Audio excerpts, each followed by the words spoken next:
Hi, this is Jason P. Wilson 01 X-Force, and this is my poll list, my Marvel poll list for April 27th, the week of 2011. It's actually Saturday, but I picked them up late.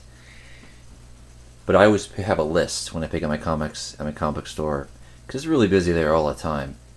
And they have a lot of tournaments going on. And often I get like double books and get missing books, and then when I have to go back and find them later, they're hard to find. So everything was good this week, and I'm going to start off with my Avengers 12.1. This is the new team that is what I believe is going to be the new team on the Avengers book. They're definitely on this .1 issue. The 12 just came out like a week and a half ago, and this is a new story arc. It is. I haven't looked at it yet, but I heard it's a good jumping on point. I'll do a review on it. But I'm kind of excited to see a new team on this book. As much as I love the old team, I don't mind it being mixed up. I looked in here and I love the way that Spider-Woman's taking more center stage, it seems. And I love the way that they're drawing Jessica and some of the heroes that I saw. I like that new look. So looking forward to reading this. I heard good things about it. Next up for my Marvel books is another one I was looking forward to. This is the third and I think final of the Amazing Spider-Man run. Now, Amazing Spider-Man, as you know, who collect it, as well as Incredible Hulk, they come out a lot. They come out like, it seems like sometimes 2-3 times a month. So when you love a book, you gotta pick it up often. It's great if you don't pick up too many books. I pick up probably too many books because I can barely keep up reading them. I'm trying to make some cuts, and I've been really enjoying Spider-Man. I finally picked up some back issues that I had, so now I have a nice, from big time all the way to current in mint form. So I would say Spider-Man's been pretty much hit, but I, like a lot of you out there, I do miss my big time Spider-Man. When Big Time came out, I was loving it. And then they kind of switched. You know how they have different teams alternating and stuff. That's why it comes out so often. And I guess Marvel's is a big moneymaker for them, so they want to make sure it's timely. So that's why they have so many teams on it. And they want to put out as many books as they can. I only pick up 2 Spider-Man books. I pick up Amazing Spider-Man and Ultimate Spider-Man. I believe the 2 best books for serious readers. There's another book out there that's pretty good for kids called just Spider-Man. But I love his cover. I really been enjoying the covers, if not 100% satisfied with the stories or the artwork, and it's hit or miss with me. I do enjoy all of them, but in different ways. But I've been loving all the covers. One of the reasons why I like picking up singles over trades is I enjoy reading singles. I don't enjoy the advertisements in them, but I do enjoy just opening it up and smelling the paper and just taking my time reading it. Trades are great also for collecting stories without full stories, and I'll do what a lot of you do. I get a little bit of both. If I like a story arc, I'll pick it up when it comes out on trade. I'm really questioning. I love these with the Future Foundation. I love the first issue. The second issue with Future Foundation was just okay, a little confusing, but kind of good in some ways. I'm hoping this one is as good as the first one was. I heard some mixed reviews, but I'll find out. Next is another one that I love the first issue. One thing I would like to say is that I was upset that it was $3.99, and I noticed when I picked this up, it's $2.99. So I don't know if Marvel the whole time was going to have it $2.99, but they knew it would get a lot of people buying the first issue, so they went ahead and put it up $1. And then once the first issue was picked up, they went down to their price point of $2.99, which supposedly all new comics are supposed to be on Marvel, but they rarely are. And so I'm happy about that. To be honest with you, DC really did a great way of advertising that every book, draw the line at $2.99, and up on the corner in bright colors it says $2.99. And with Marvel, they don't seem, if they're really making it a point to bring some of these books down, like Venom here, and I noticed that Incredible Hulk went down $2.99. Goes back and forth a little bit. They really, you just basically pick up the comic and you notice that it's cheaper, or it's more expensive, but they're not really making it a point to let you know that they're trying to change, or not. Of course, you'll pick up other books normally, and all of a sudden they're like $5 and stuff. But to get back on Venom here, Venom, first issue I loved. Second issue, I heard mixed reviews. Again, I love the cover. I love there's Flash there, and I like how his version of Venom is very military, very Spider-Man like, because everyone knows that Flash is like #1 Spider-Man fan.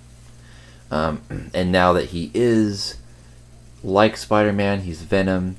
He's having a lot of problems that Peter Parker had, having a relationship, and I love that, because really, it would be difficult. Me as a normal human being, it's difficult for me to balance my relationship with my other time for things. And if I was a superhero, it would be so difficult to have good relationships, and still do everything that they have to do. So I like that he struggles with that. I heard this was a joke issue. Some people thought it was funny, bad. Some people thought it was just almost like, almost like a one-shot kind of a deal, and a little bit of continuation. I hear that you actually get to see the face of the villain, and that was cool. But so it's a $2.99. I'm happy about that, and that's all I needed to go ahead and keep this book, because I did enjoy the first issue, and of course I heard the art was very good.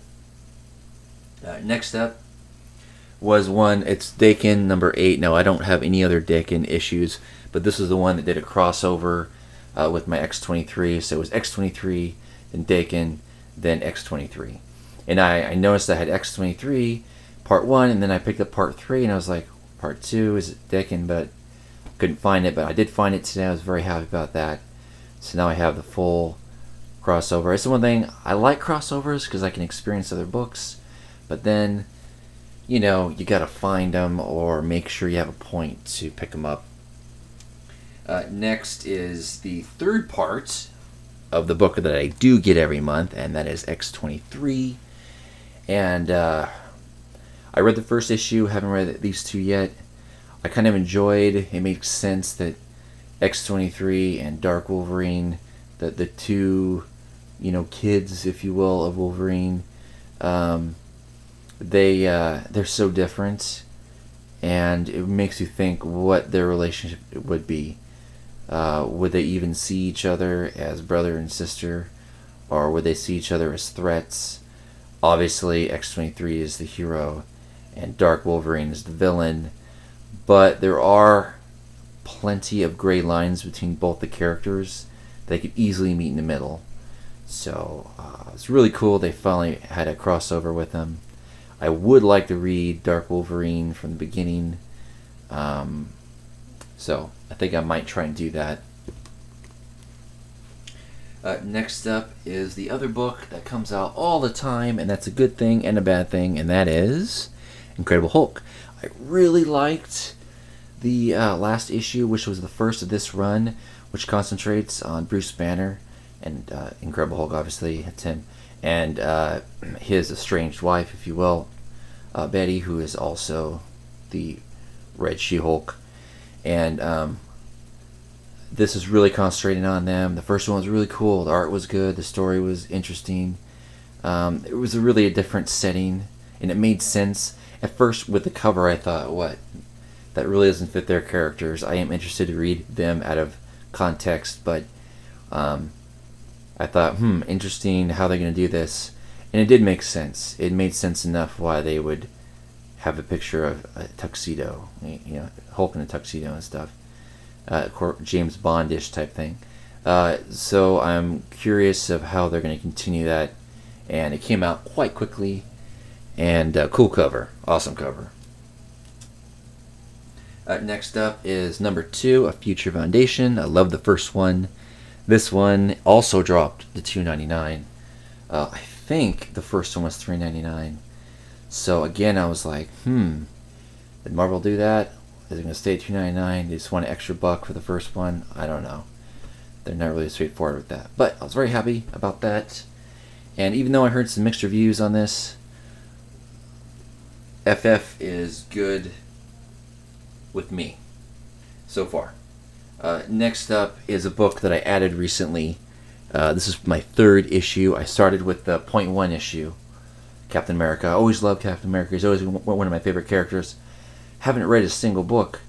I mean, I haven't read his singles from his ongoing series books in a long time. I usually pick him up in trade, or obviously he's with the Avengers and Secret Avengers, and I get Steve Rogers other ways. Even though I like Bucky, I haven't read too much of Bucky as Captain America, and here now that I'm jumping on, it seems like it's changing. It seems like they're really leading up to Steve Rogers being Captain America again, with the whole trial of Bucky and everything. And since I didn't know anything much of anything until I picked up the .1 issue. The one after that was an anniversary issue, which was really good, but you know, it had a lot of side stuff going on, a lot of like just your classic anniversary issue. You either love them or hate them. I actually like them, but this is getting back to what's really going on in the Captain America book, and looking forward to reading this. I did notice that this one was $3.99. So again, .1 was $2.99. The anniversary issue was $5, $6, something like that, because it was a big issue. And this was $3.99. Confusing price points, as always, with Marvel. Now the last one here on my Marvel books is one that I didn't get when it first came out, because my comic book store, they had a big damaged shipment, and they didn't have any of these, and I just by accident got the crossover, the first one, which was the Uncanny X-Men annual. And like I mentioned before, the annuals right now with Marvel is they're having 3 connects. So like Spiderman annual connected with Hulk annual and connected with Deadpool, and all those 3 characters were together. So you have to pick up every annual from those books, even ones you don't usually read. So I got Uncanny X-Force, which I'm not reading right now, but I got the annual, and I thought, oh, this is really good. So I definitely wanted to pick up the next 2.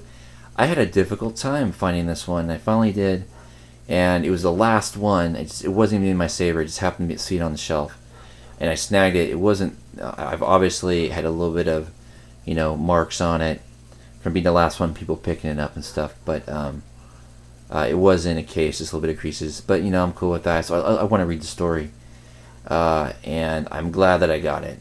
So I'm curious if it's going to be this hard to get the Namor annual, which is the next and final one I have to get. And those are my Marvel books. I'm going to be posting my DC books with my Image books also. And thanks for watching. Oh yeah, please let me know what you're reading, and if any of these books that I pull that you want me to review first. I have yet to put up a review on my site, but I'm curious, what books do you really want me to review? Thanks for watching.